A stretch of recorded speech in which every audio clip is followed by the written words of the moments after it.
Welcome into the live, everybody. Welcome. Thank you so much for coming. Y'all good.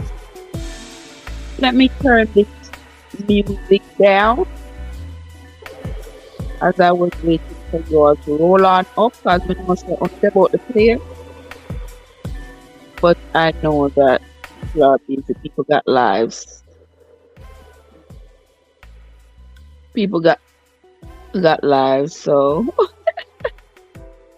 and this Friday evening, everybody is getting themselves together for the weekend. Everybody is getting themselves together for their person and their person's person. So I know how it is.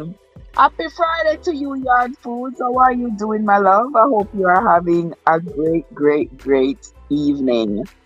Well, I am not doing too badly after all. I was just making, I got those prickly pear, and boy, I tell you, I was just making some like ginger beer with them. I did a short live. Kissy! What's up, sis? How you doing, sugar? Good to see you. Yes, guys. So I was just making some prickly pear ginger ale. Yeah. So I did it on a live because you know me and the video editing. So I did it on a live for like 20 minutes, and that was that. Me, I get ready for go all night prayer, all night, Kizzy, all night. How am I gonna have to pray all night? We not go down in a sackcloth and ashes too, boy. Whoa, that's so long. But good luck. Good luck. Pray for what you want. That's what the Bible says. If you do, pray for what you want. Ask and it shall be given. Pray and it shall come true.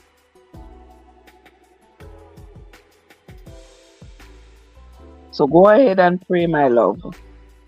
Pray for me too. Me need some. Oh, 9 to 12, but you know call it. And oh, you know the little fruit what grow up on the cactus plant? Like when we're in Jamaica, we have like tuna. We have tuna all about the place. You know the little fruit. Sometimes it's red, sometimes it's yellow. Or one little greenish color. But we not pay it no mind at Jamaica because it's a jokey. We not pay it no mind. Cause we don't want it for joke with, so we don't pay it no mind. I usually stay upon the tuna plant until it shrivel up and drop off and bird them eat it. But we not usually eat it at Jamaica. And since me come over here, me eat it. Cause when me there at Jamaica, me never even know say I could eat. I didn't even know when I was in Jamaica, so the thing could eat. America me come know say it can't eat. I mean I say, Kuya, I would at Jamaica have this sitting and drop off a tree all day long. It did a drop off a tree, nobody not pay it no mind. But it apparently it good for the body. Very good for the body. Just come short of them calling it a superfood. So you know what that mean. Them calling it come short of calling it a superfood. You know say anywhere me see it, me I eat it.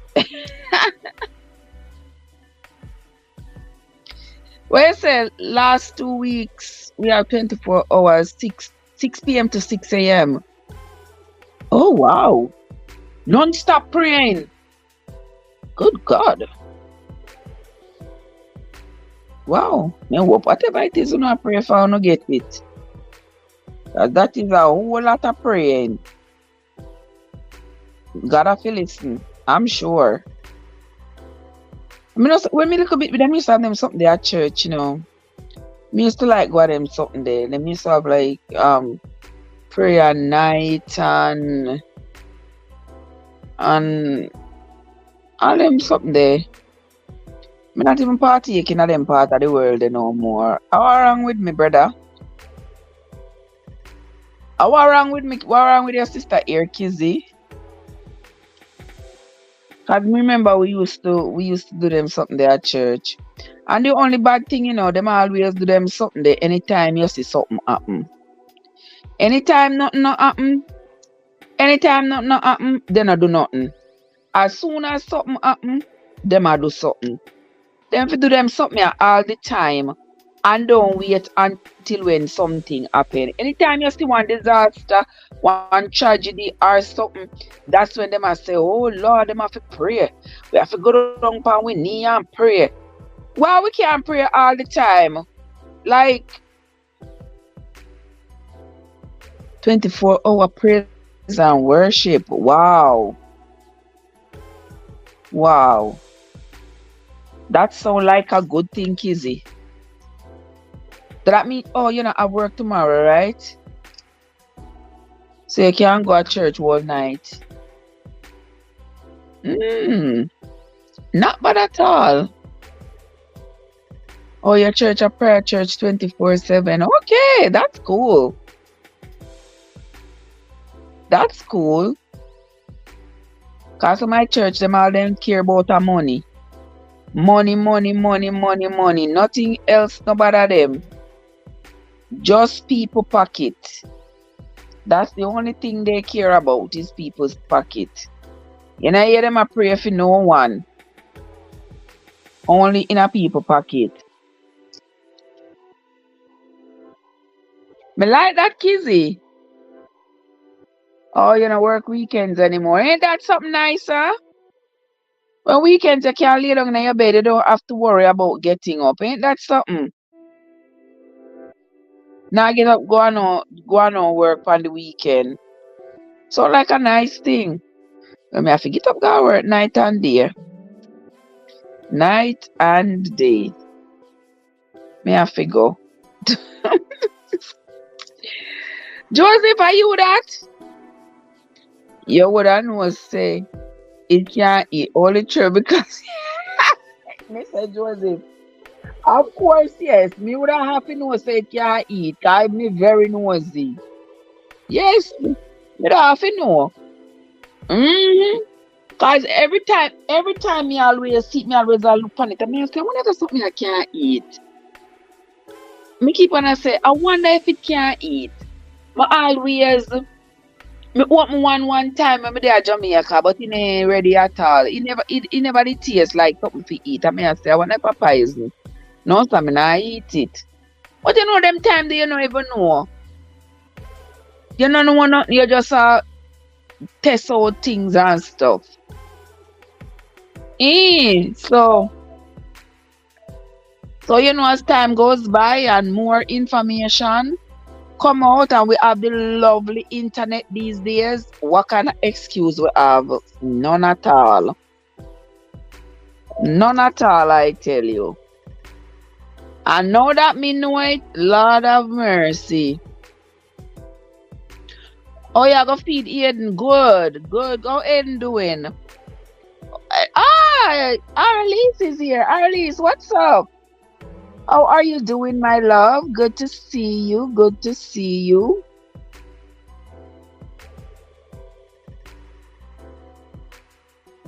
Wonderful, my dear. All right, we there here. We are go Kizzy. If you don't know what the prickly pear, go look for my channel. You will see the prickly pear. You will see it. It look a fruit with the macadam on it. You will see it. So guys, this evening, we come this evening to come read, We come this evening to read because me very curious about what is going to happen. What is going to happen between Julie and Mike. But kind of like Julie and Mike together still, honestly speaking. I don't know about the rest of y'all guys, but I like to see Julie and Mike together. I think she admire him. She's admiring him and she slowly bring him out of his shell. And nothing wrong with that. Shall bring him all time shell, and that is nice. So I want to see what's going to happen. And them are young people. They are not old people. So yeah, they need to get on with it. So guys, today did I read? Oh, today is what, Friday, right? I want to know what happened in the end. You curious though, Joe? Me very curious. Me want to know what happened. How we did reach though? How we chapter we did reach? I thought we read chapter 20 already. It says Thursday.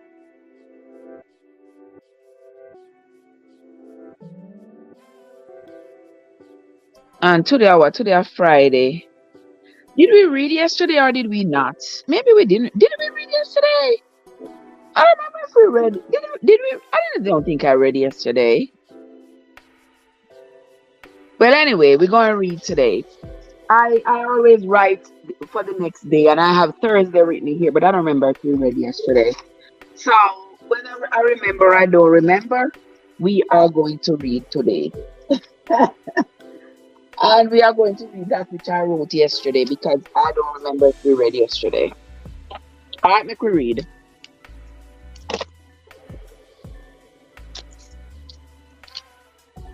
Yeah, I'm full. Today I'm good. I said 2 weeks ago that Julie is going to leave Richard for me. I leave. Let me see if you are right. Well, she already left Richard. She already told Richard that she was no longer going to be with him. He's quite heartbroken, but she said she don't want to be with him no more. So I guess she's gonna be with Mike. So let us read and see what happens.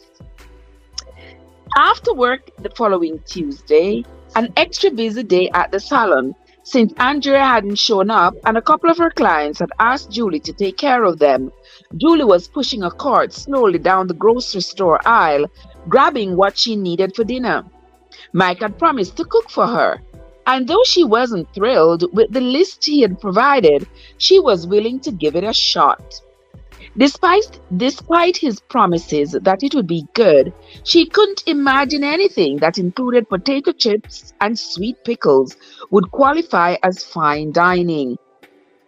But he seemed so excited about it, she didn't want to hurt his feelings. All what's going on, she loved Mike. Let's see. She was just about finished before she realized she had forgotten something. She was scanning the spice section, trying to remember whether he had needed minced or spiced onion, when she felt the cart stop suddenly as it bumped into someone. "Oh, excuse me," she said automatically. "I didn't see you." "It's okay. I'm fine," he said. He turned around and Julie's eyes widened. "Richard?" she said. "Oh, hey, Julie," he answered, his voice pretty soft. "How are you?" "Fine," she said. "How are you doing?" Julie hadn't seen him since that morning he had left, and he looked a little worse for the wear. "Getting by," he said. "It's been hard. There's a lot I have to take care of, but you know how it goes." "Yeah, I know," she said. "I do know. How's the hand, by the way?" You know the hand she's talking. Remember that the dog had bitten him when he tried to force the door open? "It's better. Still a little bruised, but nothing to worry about." Then, as if sneezing, then, as if squeezing his fingers closed brought back memories of that night, he looked down. "Listen, I want to apologize again for what I did last week. I had no right to get so angry. It's okay. And I also want to thank you again for listening to me. Not a lot of people would have done that." I I didn't do much." "Yeah, you did," he insisted. "I don't know what I would have done without you. I was in pretty dire straits that night." She shrugged. "Well," he said, as if trying to figure out what to say next. He adjusted the grocery basket on his arm. Please don't take it the wrong way, but you look terrific. He said it he said it as a friend would, without implications, and she smiled. Thank you. In the aisle, a woman was heading towards them, her cart full. Julie and Richard moved to the side to make room for her to pass. Listen, one more thing about the other night, Richard added. I feel like I owe you something for being so understanding about the way I acted. You don't owe me anything. I'd still like to show my appreciation, just as a way of saying thank you. I mean, maybe I could take you out to dinner. She said nothing right away, and Richard, noting the hesitation, went on. Just dinner, nothing more than that. It won't even be an official date, I promise. She looked off to the side, then back at him again. I don't think that I can do that, she said. I'm sorry. It's okay, he said. I just thought I'd make the offer. He smiled. So no hard feelings about the other night? No, no hard feelings, she repeated. Okay. He took a small step away from her. Well,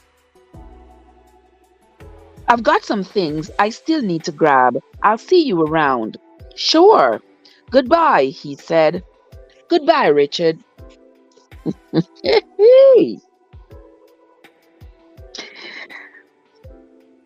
Which one you like the best, Liz?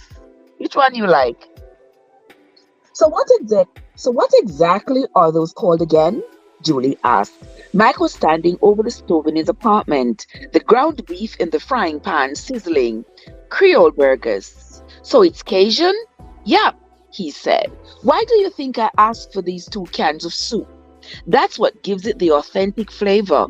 Only Mike, she thought, would consider Campbell's chicken gumbo soup authentic Cajun cuisine. When the meat was ready, he poured in the soup, then added a bit of ketchup and mustard before beginning to stir. Julie leaned against him to look at the concoction. An expression of distaste on her face. Remind me never to become a bachelor. Yeah, you joke now, but in a little while you'll feel like you are eating in heaven's dining room. I'm sure. He bumped against her in faint protest and felt her move with him. Did anyone ever tell you that you have an occasional tendency towards sarcasm? He asked. Just a couple of times. But I think it was you that said it. I always knew I was a smart guy. So did I, she said. But it's your cooking I'm worried about, not your brains. Sister Winsome, how you doing, sugar? Good to see you, my lovely. 15 minutes later, they were sitting at the table, Julie staring at her plate. This is a sloppy Joe, she announced. No, he said, picking up the sandwich. This is a Creole burger. Sloppy Joes have a tomato flavor. While you prefer the distinctive Louisiana flavor, why this got me a blush. I don't know, got me flustered. Oh, Kizzy was here. Kizzy gone win some. Me don't know if she still a listen, but she gone go make food. She said she gonna make food for Aiden. A long time me not see she make one video. Kizzy is busy praying for the world. But let us continue. While you prefer the distinctive Louisiana flavor? Exactly. And don't forget to eat your pickles as you go. Sort of adds to the whole experience. Beef and chicken soup and pickles? Good Lord. Julie glanced around the small apartment, stalling for time. Though the major pieces of furniture were passably tasteful, there were those touches that made it clear he lived in the style of single men everywhere. Like the gym shoes in the corner of the living room near his guitar, and the pile of unfolded clothes on his bed. and the giant screen television with a collection of imported beer bottles lining the top, and the dartboard mounted on the front door. She leaned across the table, getting Mike's attention. Love the ambience you have created tonight. All we need is a candle, and I'd feel like I'm in Paris. Really? I think I've got one, he said. He rose from the table and opened a drawer. A moment later, a small flame flickered between them. He took his seat again. Is that better? Just like a college dormitory. In Paris? Maybe I was wrong. It's more like Omaha. He laughed. So are you going to try it? Or are you scared? No, I'll try it. I'm just enjoying the anticipation. He nodded towards her plate. Good. Then you can figure out a nice way to apologize to the chef. Julie picked up the sandwich and took a bite. Mike watched her as she seemed to study the flavor. Not bad, she said after swallowing. Not bad? She stared at the sandwich, a faint look of surprise on her face. Actually, it's kind of tasty. I told you, he said. It's the chicken gumbo soup that does it. She picked up the pickle and winked. I'll try to remember that. On Wednesday, it was Julie's turn to make dinner. She prepared sole stuffed with crab meat and sauté vegetables, accompanied by a bottle of Sauvignon Blanc. That's what I pronounce, guys. Sauvignon Blanc. It's not Creole burgers, but I guess it will do, Mike teased. On Thursday, they met for lunch in Emerald Isle. Afterwards, while they were walking through the fine sand, Singer jabbed her in the leg with a stick he had found. He dropped it in front of them, and when they ignored it, he grabbed the stick again, blocking their movement with his body. He looked up at Mike. Come on, he seemed to be saying. You know the drill. I think he wants you to throw it, Julie remarked. He doesn't think I throw it far enough. That's because you are a girl. She elbowed him. Watch it, Buster. There's a feminist lurking somewhere in here that takes offense to comments like that. Feminists take offense to everything that men do better. He pulled away before she could elbow him again and grabbed the stick. He pulled off his shoes and socks, then rolled up his pants legs. He jogged towards the water and waded in, high enough for the waves to roll in just below his knees. He held the stick out in front of him. Singer stared at it as if it were a fresh-cut steak. Ready? Mike asked. He cocked his arm and threw the stick as far as he could. Singer charged into the waves. Julie took a seat on the sand, pulling her knees up and wrapping her arms around them. It was cool out. The sky was broken with patches of white, and the sun peeked through the clouds sporadically. Terns darted along the water's edge looking for food, their heads bobbing like darning needles. Singer came bounding back with the stick and shook the water from his coat, soaking Mike in the process. Mike grabbed the stick, then threw it again before turning Julie's way. His shirt plastered against his skin. From where she was sitting, she could see the muscles of his arms and the way his chest tapered to his hips. Nice, she thought. Very nice.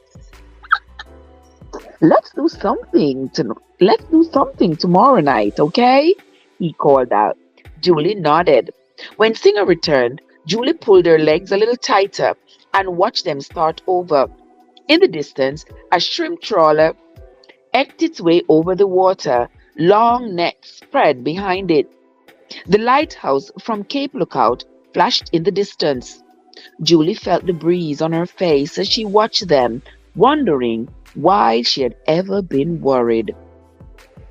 Pot, she asked as they pulled into the lot the following evening. She was dressed in jeans, as was he. Earlier in the day, he had told her not to bother dressing up, and now she understood the reason. This is what you want to do tonight? Not just that, there's lots of stuff to do. They've got video games too, and batting cages. Oh, she said, I'm thrilled. Ha! That's just because you don't think you can beat me, Mike said with a sniff. I can beat you. I'm like Tiger Woods when it comes to stuff like this. Prove it, he said. She nodded, a gleam of challenge in her eyes. You are on. They got out of the truck and made their way to the booth to get the clubs. Pink and blue, he said, pointing out the color of the golf balls. You and me, mano a mano.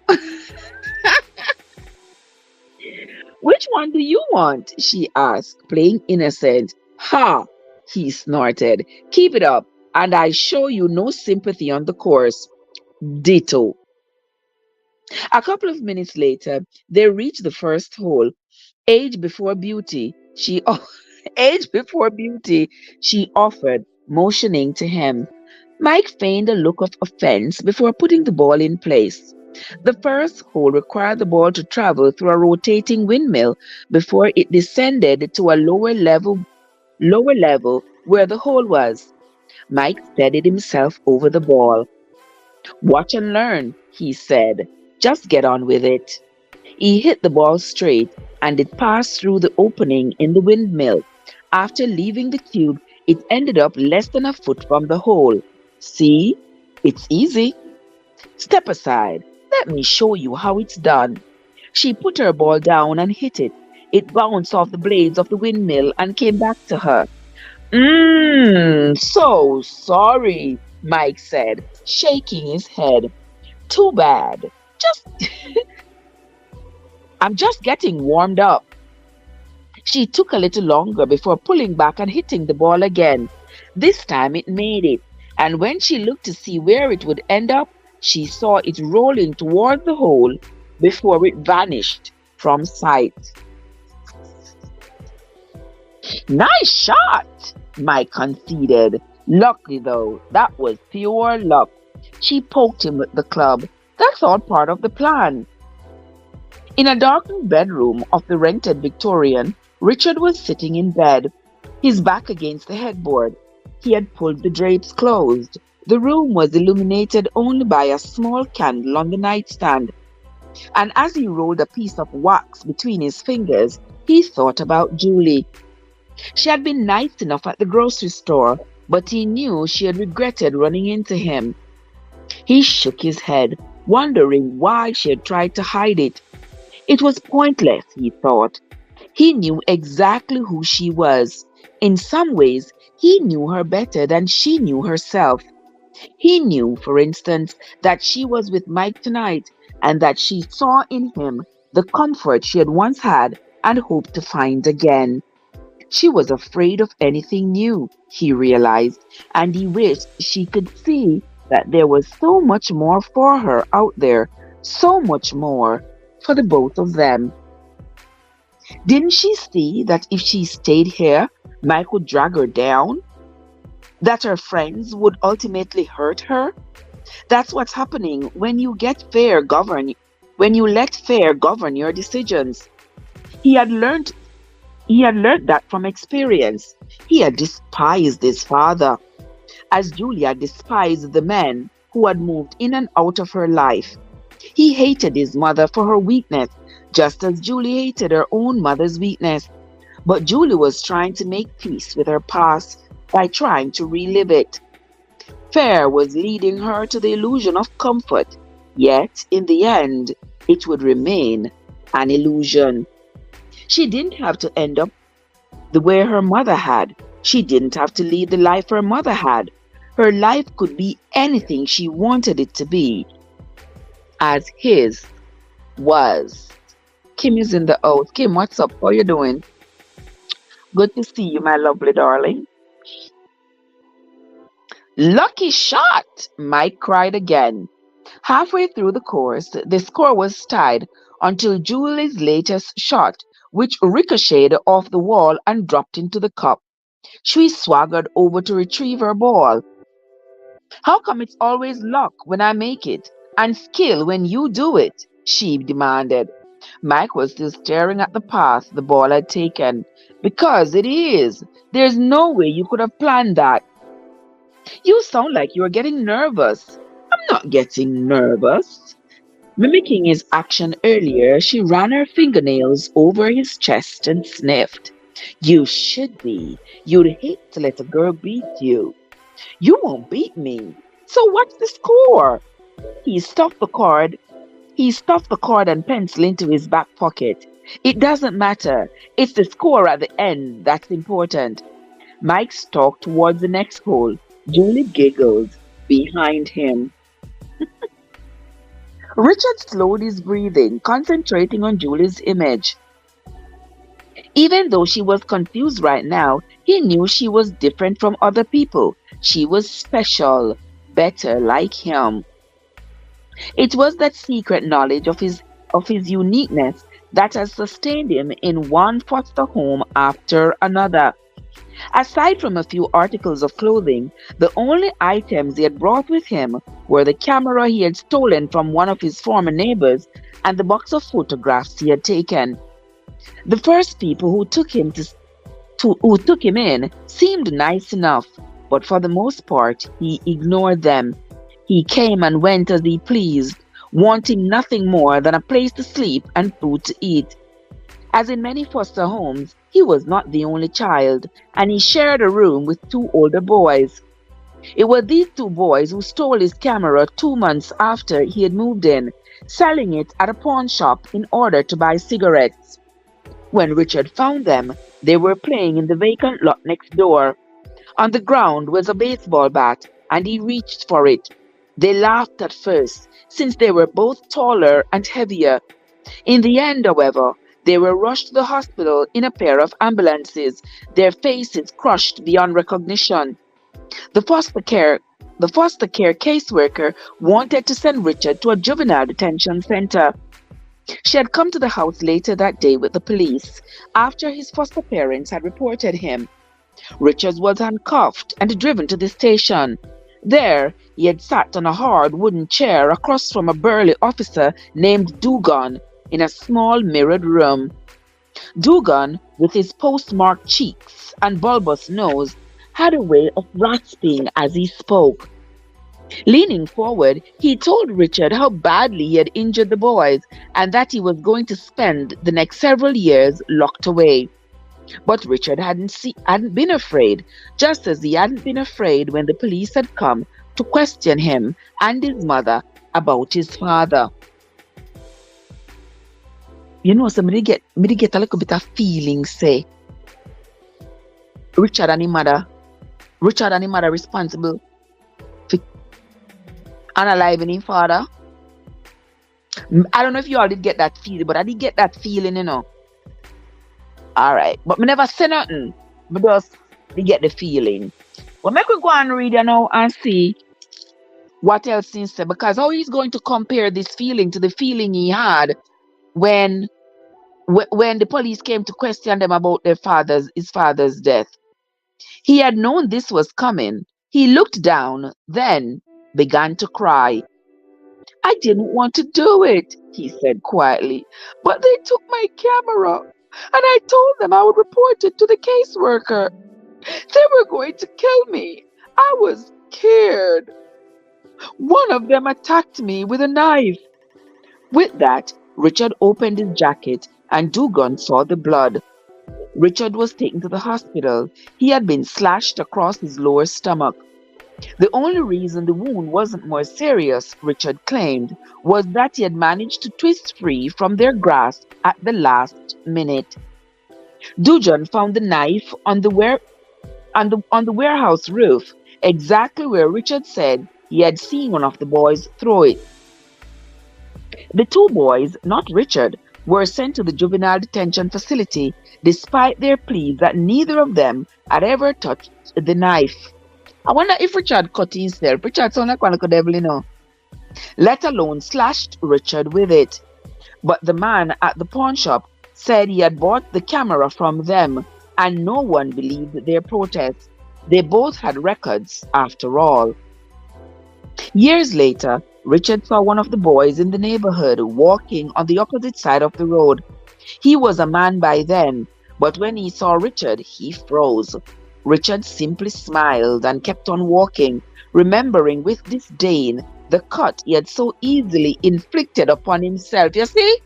Richard cut himself. Richard, I want to devil. He beat up the boys with the baseball bat and then cut himself to make it seem like he was the victim. Oh, what a narcissistic fellow. No wonder me glad that Julie left him. I hope Julie don't go back. But you know, these novels always have a lot of twists and turns. Richard opened his eyes. Yes, he knew from experience that all hurdles could be overcome. Julie simply needed the right person to help her. Together, they would be able to accomplish anything. But Julie had to want him to do this for her. He needed her to accept what he had to offer. Was that too much to ask? What's the score now? Julie asked. They were on the final hole. Mike, looking serious now, he knew he was a shot down. His first shot had gone off the course and had stopped behind a protruding rock, making the next shot impossible to sink. He wiped his brow, ignoring the grin on Julie's face. I think you might be ahead, he said. But don't choke on the final hole. Okay, she said, because you might lose if you do. Okay. I mean, you'd hate to throw it away at the end. Okay. So whatever you do, make sure you don't even make the slightest mistake. You are right, coach. Thanks for the pep talk. She put her ball in place and stood over it, her eyes flickering from the ball to the hole and back again. She hit her next shot, and the ball rolled steadily, coming to rest an inch from the hole. I wish I had a camera, she thought when she glanced at Mike. The expression on his face was priceless. Looks like the pressure is on, she commented, rubbing it in. I think you have to sink this one just to tie, and from where you are, you can't make it. Mike was staring at her ball before he finally looked her way and shrugged. You are right, he admitted. It's over. Ha ha ha. He shook his head. I hate to admit this, but I wasn't really trying tonight, he said. I let you win. Julie hesitated only briefly before charging him with her club raise as Mike made a half-hearted attempt to flee. She caught him, spun him around, and pulled him close. You lose, she said. Admit it. No, he said, meeting her eyes. You got it wrong. I might have lost the game, but I thought I won the match. How so? He smiled, leaning in to kiss her. Lord have mercy. Yes, Arlisa, you see, Richard is evil. You see it. That is why he is hiding who he really is. Richard rose from the bed and walked to the window, peering outside. He saw shadows stretched across the property, blanketing the ground in darkness. In time, he would tell Julie everything about himself. He would tell her about his mother and father. He would tell her about the boys at the foster home, and he knew she would understand why he had had no choice but to do what he had done. He would tell her about Mrs. Higgins, the school counselor who had taken a special interest in him in high school. Once she discovered he had been orphaned. He remembered talking to her as she sat in the couch in her office. Really? I'm thinking, oh, so that means, but didn't he just say, something's wrong here, man? How he says now that the guidance counselor in high school took to him when she found out that he was orphaned. Didn't he just say his mom just died? Something, all right, yeah, so in a ninja man voice. Cut. Unless one was his foster mother. I don't know. But he just told Julie that he went out of town because his mom died, right? So how now he's going to say that he was orphaned in high school? All right. All right. Think about that while I continue reading. Me tell you, say Richard is something else, you know. This Richard here is something else, I tell you. Make us continue reading. He remembered talking to her as she sat in the couch in her office. She may have been pretty at one time, he remembered thinking, but any glamour she had long since vanished. AP, what's up? How are you doing? Andrea, what's up? Her hair was a mixture of dirty blonde and gray, and when she smiled, the wrinkles made her face look dry and cracked. But he needed an ally. He needed someone to vouch for his character, to say that he wasn't a troublemaker, but a victim, and Mrs. Higgins was perfect. In the office, everything about her demeanor suggested a desire to appear empathetic and kind. The way she leaned forward with sad eyes, nodding steadily as he told one terrible story after another about his childhood. More than once, Mrs. Higgins had tears in her eyes. Within months, she came to see him as a surrogate son, and he played the part well. He gave her a card on her birthday. She bought him another camera, a 35mm with a quality lens, one of the cameras he still owned today. Richard had always been strong in math and science, but she talked to his history and English teachers, and they began to go easier on him. His grade point average took a sudden jump upwards. She informed the principal that his IQ tested at the genius level and pressed for Richard to be admitted to the programs for gifted students. She suggested that he build a portfolio of his photographs to showcase his talent and paid all the costs to put one together. She wrote a letter of recommendation to the University of Massachusetts, her alma mater, professing that she had never seen a young man overcome so much. She paid a visit to the school and met with the admissions committee, begging them to give him a chance while showing off his portfolio. She did everything she could, and though she felt a deep sense of satisfaction when she learned that all her hard work had paid off, it wasn't Richard who told her. For once, he had been accepted to the university. He never spoke to her again. She had served her purpose, and he had no more use for her.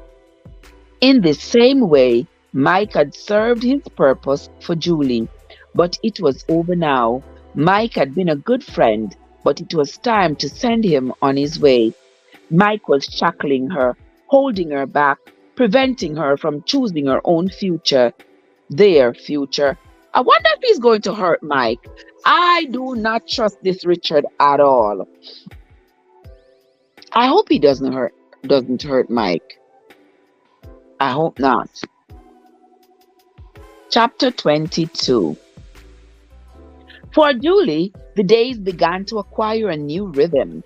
From the morning when Mike left the garage to greet her in the street, to their lunches at out-of-the-way places, to the lazy evenings spent in long conversations, he was becoming an exciting and important part of her life. They were still inching their way through the relationship, as if both believed that a casual wave of the hand could make it vanish like smoke. Mike hadn't spent the night at Julie's. Julie hadn't spent the night at Mike's. And though there were a couple of nights when the opportunity had presented itself, neither seemed ready. Walking Singer one day after work, Julie acknowledged that it was just a matter of time. It was Thursday, 2 weeks after they had first got out, and more importantly, a week and a half after their third date, which was, according to the magazines, the magic number when it came to twisting the night away. They had passed that marker without acknowledging it, but that didn't surprise her.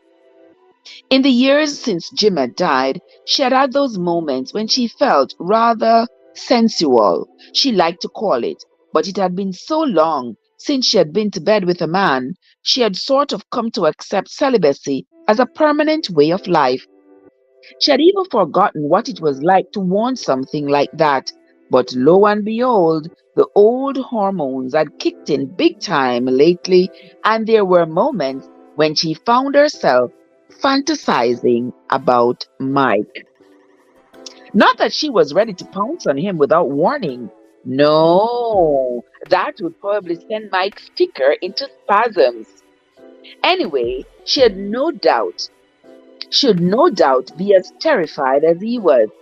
If kissing him the first time had been nerve-wracking, what in the world was the next step going to be like? Oh, she imagined herself saying as she stood in front of him in the bedroom, "Those bulges, those bulges. Sorry, but you know we have been eating out a lot lately. Just dim the lights, sweetheart." It was possible that the whole thing might end up in a fiasco, complete with jabbing elbows and bumping heads and disappointment in the end. And then what would happen? Sex wasn't the most important thing in a relationship, but it sure wasn't number three or four either. She figured that when it came right down to it, the stress associated with their first time together was going to make it nearly impossible to enjoy. Should I do this? Should I whisper that? It's like going on a game show with impossible questions, she thought. Only the contestants have to be naked. Okay, she chided herself. So maybe I'm worrying about it too much. But that's what happens when you have been with only one person in your entire life, and that was a guy you had been married to. This was the payback, she supposed, for leading a fairly tame life, and to be honest, she didn't want to think about it anymore. A walk with Singer was supposed to be relaxing, not a cause for clammy hands. Up ahead, Singer wandered into the wooded lot that stretched to the intercoastal waterway, and Julie spotted the path most of the realtors had been using. A month ago, signs had sprouted up all the way to the water, and she had seen orange plastic strips marking where they intended to put the road. In a couple of years, she'll have neighbors. She'll have a neighborhood and neighbors which, though nice in a way of property values, was kind of a bummer too. She liked the feeling of privacy the lot provided, and it was great for Singer. She really didn't want to have to start following him around with a pooper scooper, so as not to sully the newly sodded lawns. The very thought nauseated her, and she couldn't face the looks that Singer would give her. She had no doubt he'd understand what was going on. After the first few times, he'd stare at her before turning his nose, thinking something along the lines of, "I did my business by the tree. Do be a darling and clean that up for me, will you?" No way, she thought. There wasn't a chance she'd put up with that.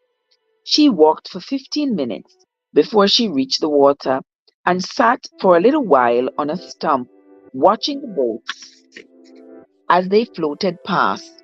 She couldn't see Singer, but knew he was nearby. He had come to check periodically to make sure she was following him.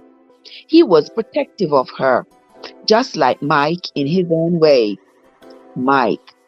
Mike and her together, really together. A moment later, Julie found her thoughts right back where she had started, clammy hands and all. As she approached the house an hour later, she heard the phone ringing. Hurrying inside, she let the screen door close with a bang behind her.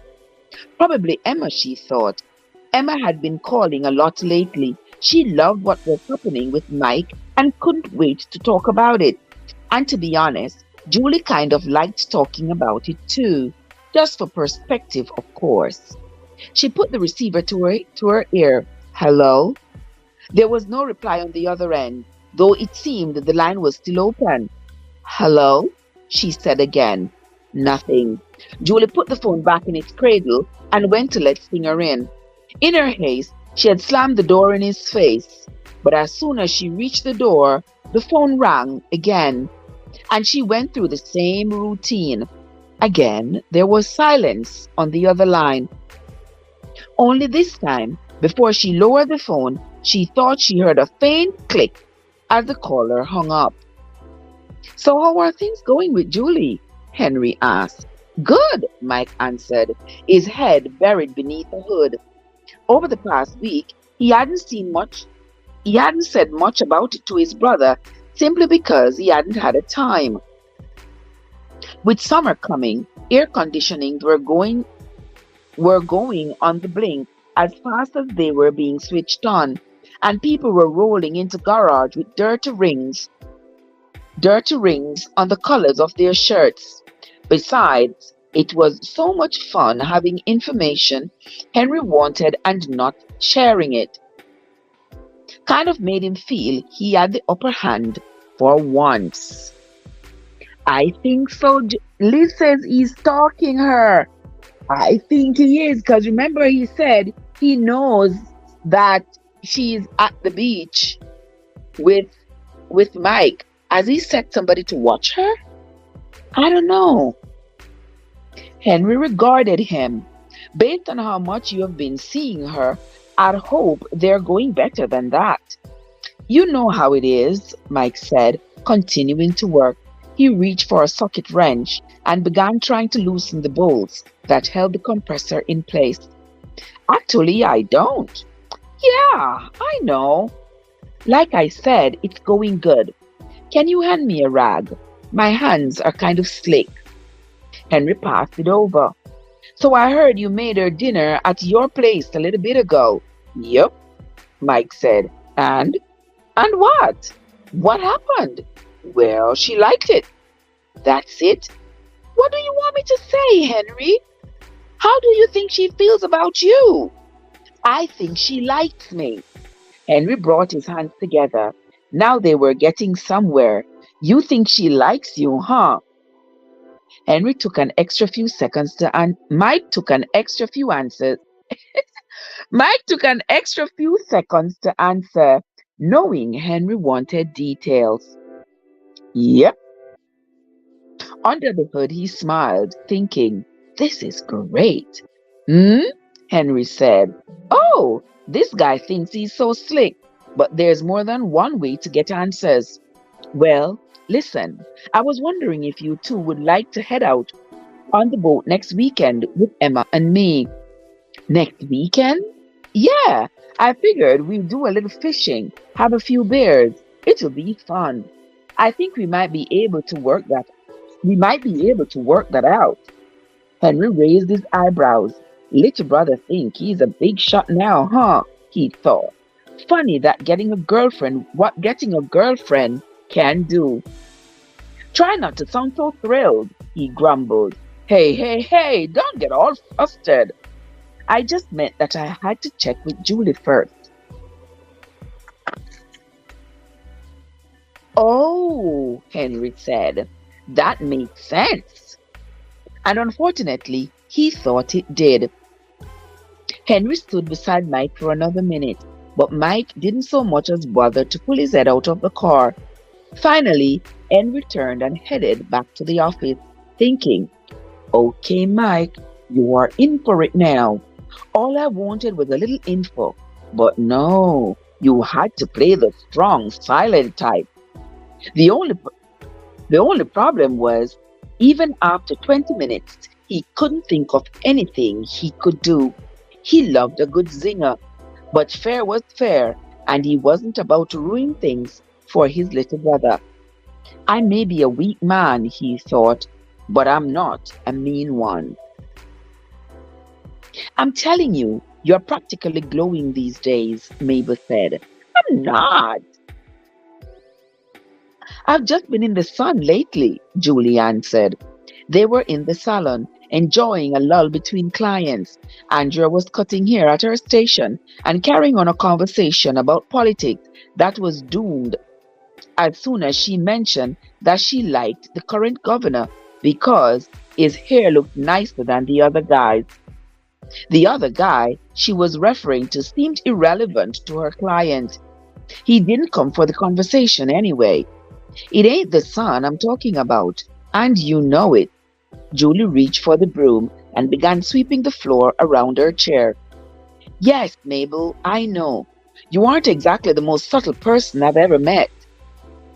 Why be subtle? It's so much easier just to come out with it. For you, maybe. We mortals. We mortals are sometimes plagued by things like how we might be coming across to other people. Darling, you can't worry about stuff like that. Life's too short. Besides, you like me, don't you? You are one of a kind, that's for sure. Mabel leaned towards her. Then dish up. An hour later, Andrea's latest client had finished up and left, leaving a tip big enough to cover the new miracle bra she had her eyes on. In the past couple of weeks, she had decided that her problem was that her chest wasn't quite big enough to attract the right kind of guy, but the new bra would definitely help her. It would also help her feel a little better about herself. For the past week and all morning long, Mabel and Julie had been whispering to each other as if they were planning to rob the bank down the street.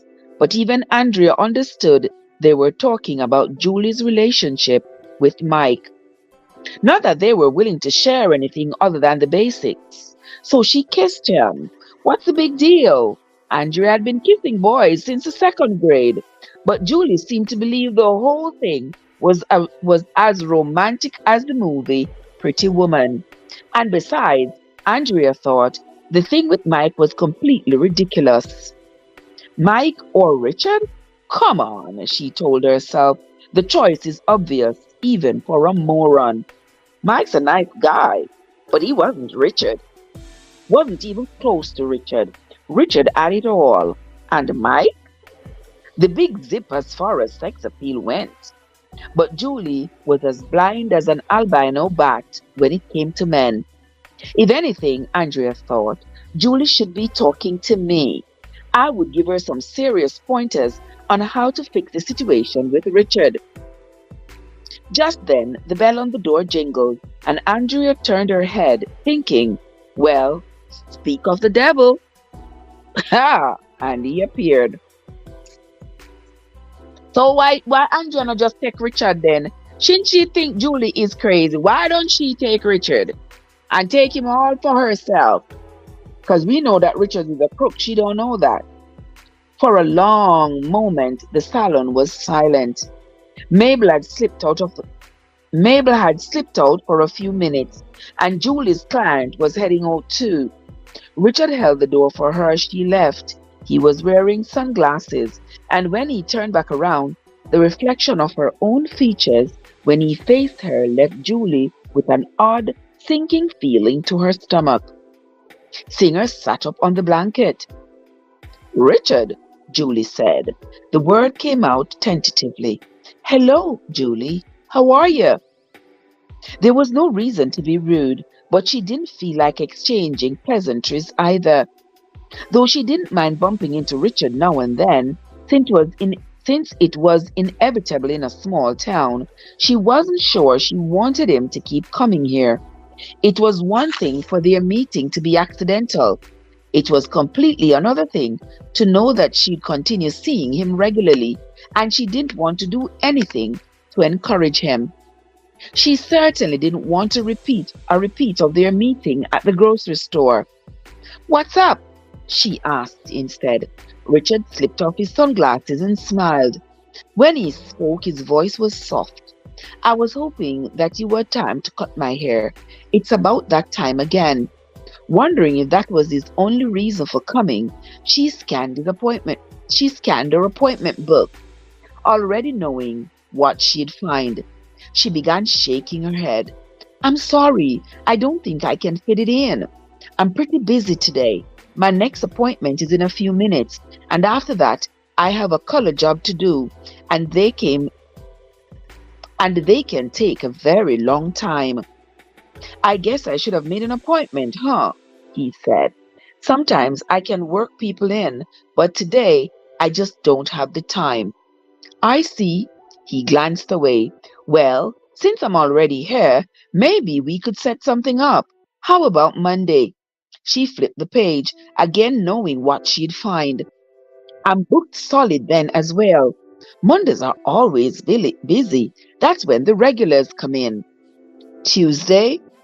This time she didn't need to look. I'm only working half a day. I've got something to take care of in the afternoon. Richard closed his eyes slowly, then opened them again, as if asking, so this is how it's gonna be, huh? However, he didn't turn to leave. Sensing the tension between them, Andrea stepped back from her chair. I can do it, sugar, she said. I've got a little time. After a moment, Richard took a small step backward, still holding Julie's eyes. Yeah, he said, that'll be fine. Angia tugged at her miniskirt, glanced in the mirror, then led the way. Come on, sugar, let's go to the back. I need to wash your hair first. Sure, thank you, Andrea. She looked over her shoulders at him, giving him her best Christmas smile, thrilled by the way her name sounded on his lips. What was he doing there? Mike asked, as soon as he had seen Richard leave the salon. Mike had a tendency to stare in the salon's direction whenever he had a spare minute, if only to imagine what Julie was doing right then. He had hurried over, and Julie went outside to meet him. He came in for a haircut. Why? Well, that's what we do in the salon. He gave her an impatient glance, and she went on. Oh, don't make this into something it wasn't. I barely talked to him. Andrea cut his hair, not me. But he wanted you to do it, right? Even though you broke it off with him? That I can't deny, but I think he got the impression that I'd rather not see him anymore, even at work. I wasn't mean about it, but I'm sure he got the message. Well, good, he said. He paused. He does realize that you are, seeing me, right? Instead of answering, she reached for his hand. You know you're kind of cute when you're jealous. I'm not jealous. Of course you are. But don't worry, I think you're cute all the time. See you tonight? For the first time since he had spotted Richard, Mike felt himself relax a little. I'll be there, he said. While Julie went back into the shop a few minutes later, Andrea was already working again, though her face was still flushed from her time with Richard. It was the first time Julie realized that she had ever seen Andrea look nervous around a man. And good for her. Andrea deserved someone employed for once, though she couldn't imagine her sticking with someone like that for long. Julie had the strange suspicion she had got bored with it rather quickly. She finished up with her work a little after 5 and began closing up. Andrea had finished up a half an hour before and was already gone. Mabel was cleaning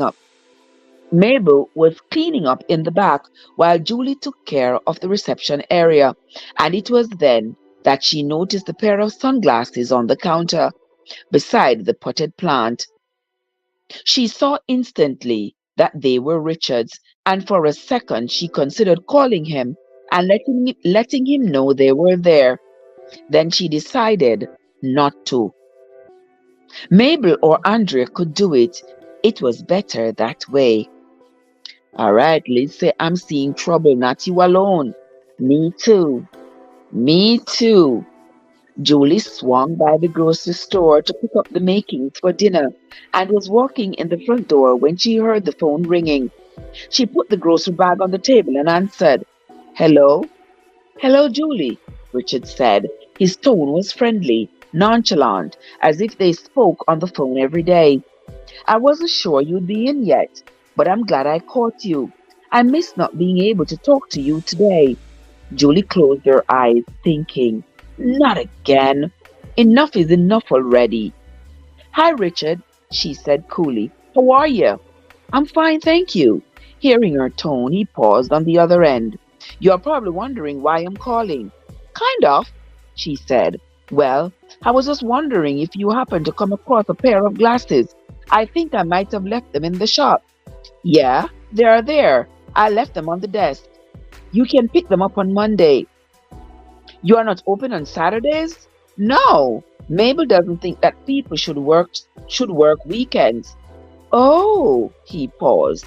Well, I was heading out of town, and it would be great if I could get them before I go. Would it be possible for you to unlock the door for me tonight? It won't take but a few minutes in your time. Once I get them, I can be on my way.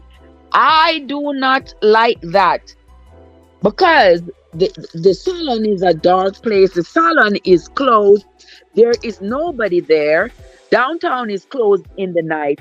So if Richard go and ask Julie to open the salon for him, he's going to probably drag her inside and violate her. I do not trust Richard at all. Julie held the phone to her ear without answering, thinking, you've got to be kidding me. I know you left them on purpose just to have a reason to call. Julie, you there? She exhaled, knowing he could hear it. He could hear it on the other end, but not really caring anymore. I think this has gone far enough, okay? She said, no trace of sympathy or kindness in her tone. I know what you are doing, and I've tried to be nice to you, but I think it's time to stop, okay? What are you talking about? I just want my glasses. Richard, I'm serious about this. I'm seeing someone else now. It's over. You can pick up your glasses on Monday. Julie, wait! Julie pushed the button to cut off the call. Lordy, lordy, lordy, this Richard is something else. I said I was going to read for one dege. Oh, I know. Honestly, you don't have me here for 1 hour. For 1.25 hours. I'm just as anxious as you all, guys. I want to continue reading because I'm just as curious as you all are. An hour later, Mike opened Julie's front door and poked his head in. Here, I'm here, he called out. Julie was in the bathroom blow-drying her hair, and as soon as Singer heard Mike's voice, he trotted out to greet him. You decent? Mike called out. He heard the dryer click off. Yeah, Julie answered. Come on back. Mike walked through the bedroom and peeked in the bathroom door. You showered? Yeah, I was feeling kind of grungy, she said. She wound the cord around the dryer and put it in the drawer. When it's busy like today, I feel like I'm coated in other people's hair by the time I'm through. I'll be done in a few minutes. Do you mind if I stay? Not at all. Mike leaned against the counter as Julie reached for her eyeshadow, and he watched as she applied it in small, short strokes, framing her eyes. Next came the mascara, and she brushed her lashes with the same practice moves, the top first and then the bottom, leaning towards the mirror as she did so. There was something sensual about a woman when she was doing those things, something that spoke of her desire to be considered attractive, Mike thought as he watched. He noticed the subtle differences as she changed before his eyes. Because they were staying in, this evening's performance was meant just for him, an idea he found undeniably erotic. He knew he was in love with Julie.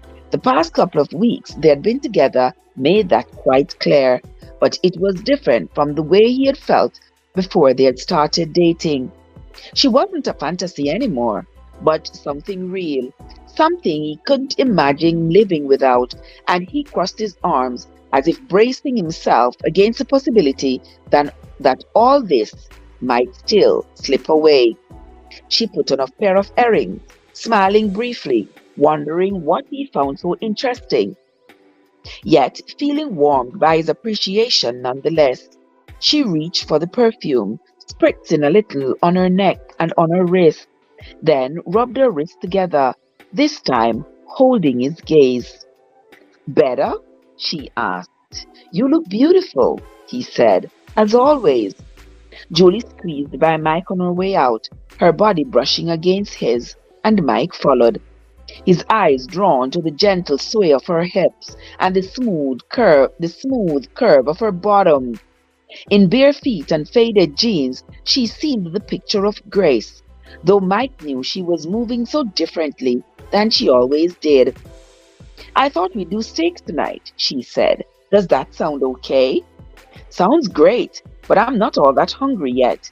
I had a late lunch at the garage, but a beer sounds good. Julie reached for a wine glass from the cupboard.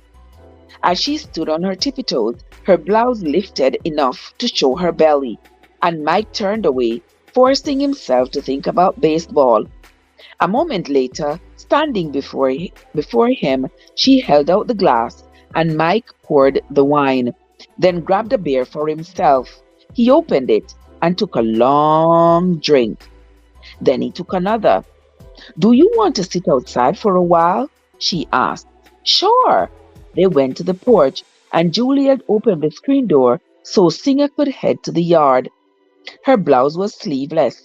Mike noticed the thin muscles of her upper arm and the swell of her chest, and couldn't help but imagine what she might look like naked. He closed his eyes and took a deep breath. Please, he thought, don't let me make a fool of myself. Please. He took another long drink, nearly finishing the can. This, he thought, was going to be one hell of a long night. It wasn't nearly as bad as he had thought it would be. As usual, they settled into a light-hearted conversation while the evening breeze kicked in. Mike fired up the grill an hour later and cooked the steaks while Julie went inside to throw a salad together. In the kitchen, Julie reflected that Mike had the look of a nymphomaniac who had been stranded on a desert island for years. The poor guy had been staring at her all night, and though he tried to be circumspect, she knew exactly what he was thinking, because frankly, she was thinking the same thing. Her hands were so clammy, she could barely hold the vegetables. She diced cucumbers and tomatoes and added them to the bowl, then set the table with her good china and flatware. Standing back to admire the effect, she realized that something was missing. She found 2 candles, put them in the center, and lit them. After turning off the overhead light, she nodded, satisfied. She went to the living room and slipped an Ella Fitzgerald CD into the stereo and was putting the wine on the table when Mike came in, holding the steaks. He stopped just inside the door when he saw what she had done. You like it? She asked. It looks wonderful, Mike said. She noticed that he was looking directly at her as he spoke, and for a long moment they simply stared at each other. Finally, Mike looked away and set the steaks on the table. Instead of sitting, however, he moved towards Julie, and she felt her stomach tighten. Oh Lord, she thought, am I really ready for this? Standing before her, Mike brought one hand up to her face, his palm open, as if asking permission to go on. In the background, the music played softly. The aroma of dinner filled the small kitchen. Julie was vaguely aware of it all. Mike seemed to fill the entire room. It was at that moment that Julie knew she had fallen in love with him. Mike gazed at her as if reading her mind, and Julie gave in. She pressed her face against his hand, closing her eyes, and letting his touch become part of her. Mike moved closer until she could feel his chest against hers and the strength of his arms as he slipped them around her. Mike kissed her Mike kissed her then. It was soft, almost like the movement of air beneath a hummingbird's wings. And though they had kissed many times, this one seemed more real than any before. He kissed her again, and as their tongues met, Julie embraced Mike, certain in the knowledge that their years of friendship had been moving both of them steadily towards this moment. When they pulled apart, Mike took Julie's hand and led her from the kitchen to the bedroom. They kissed again as Mike slowly began undoing the buttons on her blouse. She felt his fingers against her skin, then felt his hand move to the snap of her jeans. He kissed her. He kissed her neck, burying his hands in her hair. "I love you," Mike whispered. The room seemed to be nothing but shadows and the echo of Mike's words. Julie sighed. "Oh, Mike," she said, feeling his breath playing over her skin. "I love you too." Oh, oh Lord. This is going to be the last chapter for today, guys. They made love. They did what? They made love. And though it wasn't as embarrassing as Julie had feared it would be, they didn't exactly set the world on fire. More than anything, Mike wanted to please Julie, and Julie wanted to please Mike, and there was way too much thinking on both their parts for either to simply enjoy what was happening.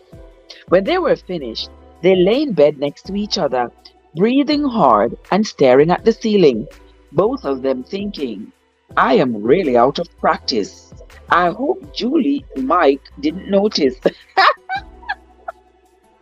The two of them thinking the same thing. She's thinking, "I hope Mike didn't notice," and he's thinking, "I hope Julie didn't notice." Unlike some couples, though, they were comfortable holding each other afterwards, their initial feelings of urgency now replaced by tenderness. Again, Mike told Julie how he loved her. She said the words too. And an hour later, when they made love a second time, it was perfect. Meow! Watch yourself. Listen, Evan, open up. I tell you, sis. It was past midnight and they were still in bed. Julie was watching as Mike made small circular motions on her belly with his fingers. When she couldn't take it anymore, she wiggled and laughed, reaching to stop his hand. "That tickles," she protested. He kissed her hand and looked away. "You were great, by the way." "Oh, are we stooping to that level now? Like I'm some one night stand and you want to pad my ego so you don't feel guilty for taking advantage of me?" "No, I meant it. You were great. The best ever. I never knew it would be this way." She laughed. Cliches, cliches. "You don't believe me? Of course I do. I was great," she said. "The best ever. You never knew." Mike started tickling her before she could finish, and Julie squealed as she writhed away from his grip. Then, lying on his stomach, Mike propped himself up on his elbows. "And by the way," he said, I didn't take advantage of you." Julie rolled on her side to see him better, then tugged at the sheet. "Oh no? All I knew is that one minute I was getting ready to have dinner, and the next minute our clothes were flying all over the bedroom. I was pretty seductive, wasn't I?" "You were very seductive." She reached down and ran a finger over his cheek. "I do love you, you know." "Yeah, I know." She pushed him away, and here I was trying to be serious for a change, she said. "The least you can do is tell me." "Again? How many times do you want me to say it?" "How many times do you want me to say it?" Mike looked at her, then reached for her hand again and kissed each fingertip. If I had my way, he said, I'd say it every day for the rest of my life. Ah, that was sweet. Well, since you love me so much, would you mind getting us something to eat? I'm starved. Sure. As he leaned over to grab his pant, the phone started ringing on the end table beside him. Once, twice. On the third ring, Mike answered it. Hello? He said. He paused. Hello? Julie closed her eyes, hoping he wouldn't say the word again. Hello? He hung up the phone. No one was there. I guess it was a wrong number or something. He looked at her.